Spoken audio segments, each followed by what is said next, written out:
नमस्कार दोस्तों, एक बार फिर से कोविड का खतरा मंडराने लगा है।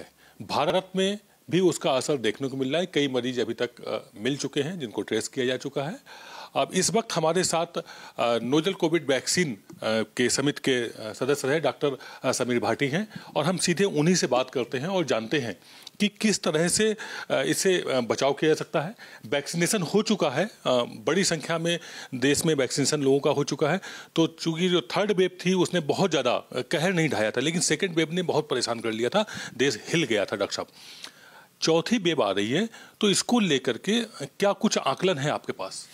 बिल्कुल, देखिए अभी इस तरह से जो भी डेटा हमारे पास आया है, इसमें हम देख रहे हैं ज़्यादातर चाइना के अंदर जो ओमिक्रॉन है उसके ही सब वेरिएंट या सब लीनिएज है। मतलब अगर हम सरल भाषा में समझें तो जो ओमिक्रॉन वेरिएंट जिसकी वजह से भारत के अंदर थर्ड वेव आई थी, उसमें हमने देखा था कि संक्रमण काफ़ी अधिक था, लोगों को बहुत अधिक का संक्रमण हो रहा था, बट हॉस्पिटलाइजेशन नहीं देखा गया था। तो वही वाले वेरिएंट के ही सब लीनिएजेस चाइना के अंदर है। चाइना में क्योंकि ओल्डर पॉपुलेशन ज़्यादा है और वैक्सीनेशन भी उस तरह से वहाँ की इफ़ेक्टिव नहीं रही है और बहुत सारे लोगों ने वैक्सीन भी नहीं लगवाई है, तो इस वजह से वहाँ पर संक्रमण काफ़ी तेज़ी से फैल रहा है। और इसके अलावा जो उनकी लॉकडाउन वाली पॉलिसीज़ थी वो भी भारत की तरह नहीं रही है कि उन्होंने एकदम से सब कुछ लॉकडाउन कर रखा था काफ़ी समय से और एकदम से चीज़ों को अनलॉक कर दिया। तो भारत में उसी तरह से चरणबद्ध तरीके से वैक्सीनेशन हुआ था और चरणबद्ध तरीके से ही लॉकडाउन भी अनलॉक हुआ था। और वैक्सीनेशन की भी अगर हम बात करें तो भारत में काफ़ी अधिक वैक्सीनेशन हो गया। इसके अलावा भारत में जो टीनेजर्स है, एक 12 से 15 साल वाला एज ग्रुप भी है, उसमें भी काफ़ी ज़्यादा वैक्सीनेशन हुआ है। इसके अलावा भारत में नेचुरल इम्यूनिटी भी मिली है।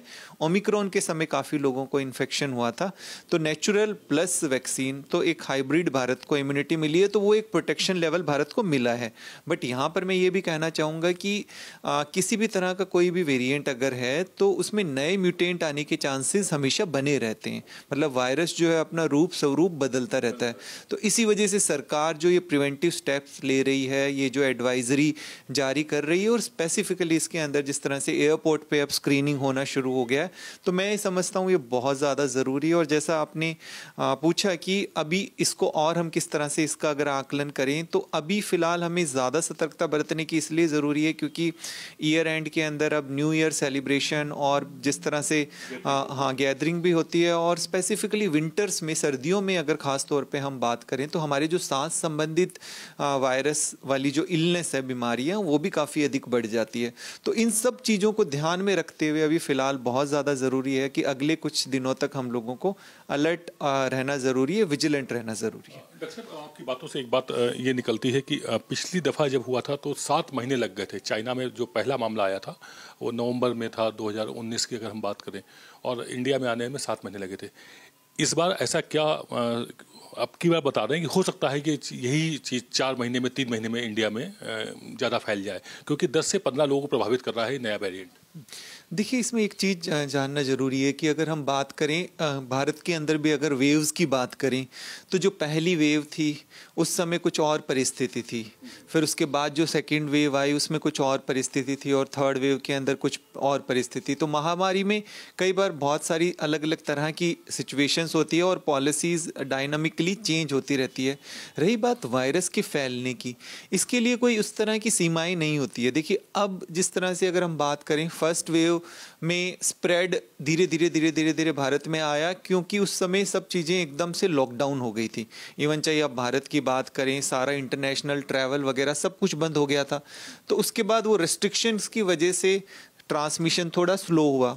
बट अभी फ़िलहाल हम बात करें तो ऐसी कोई रिस्ट्रिक्शंस नहीं है। वर्ल्ड वाइड पूरे देश में, पूरे विदेशों में सभी तरह की फ़्लाइट खुली है। इम्यून सिस्टम काफ़ी इंडियंस का स्ट्रांग है और युवा बहुत हैं, तो इसलिए बहुत ज़्यादा असर नहीं कर पाएगा। डॉक्टर मनीन अग्रवाल हैं, पद्मश्री हैं, उनकी जो आंकड़े हैं वो पहली, दूसरी, तीसरी वेव में सच साबित हुए थे। उनका ये कहना है कि जो फोर्थ वेव है ये बहुत ज़्यादा असर नहीं करेगी, 2% लोगों को प्रभावित कर पाएगी। 98% जो अपने लोग हैं, भारतवासी हैं, उनका इम्यून सिस्टम, जो आप भी कह रहे हैं, स्ट्रांग है। तो ऐसे में किस तरह की सावधानी बरतें? मतलब ऐसा ना हो कि आदमी गफलत में रह जाए और कोरोना हावी हो जाए।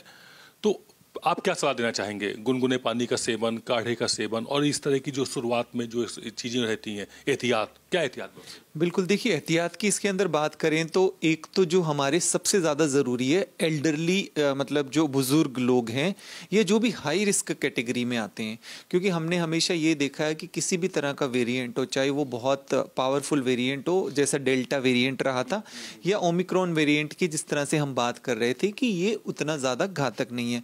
पर जो बुज़ुर्ग लोग हैं या जिनको कोई अन्य गंभीर बीमारी है, जैसे कि हार्ट से संबंधित कोई बीमारी है, उनकी डायबिटीज़ कंट्रोल में नहीं रहती, कैंसर वाले जो लोग हैं जिनकी कीमोथेरेपी चल रही है, लिवर या किडनी से संबंधित उनको कोई बीमारी है, प्रेग्नेंट वुमेन है, ये सब लोगों को इनकी इम्यूनिटी कंपैरेटिवली वीक रहती है।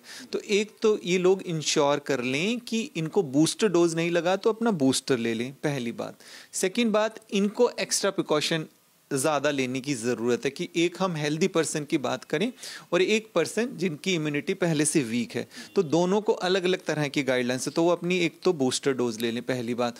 दूसरा सबसे ज़्यादा इंपॉर्टेंट है कि किसी भी तरह का कोई भी वायरस है, आपकी चाहे इम्यूनिटी कितनी भी स्ट्रॉन्ग है, आपको वैक्सीन भी लगी हुई है, फिर भी संक्रमण होने का चांस हमेशा लगा रहता है। और ख़ास तौर पर इस ओमिक्रॉन की भी बात करें तो आप क्राउडेड प्लेस में जब भी जा रहे हैं, मेट्रो में ट्रैवल कर रहे हैं, एयरपोर्ट पर जा रहे हैं, सिनेमा हॉल में जा रहे हैं, मॉल में जा रहे हैं, वहाँ मास्क का इस्तेमाल ज़रूर करें।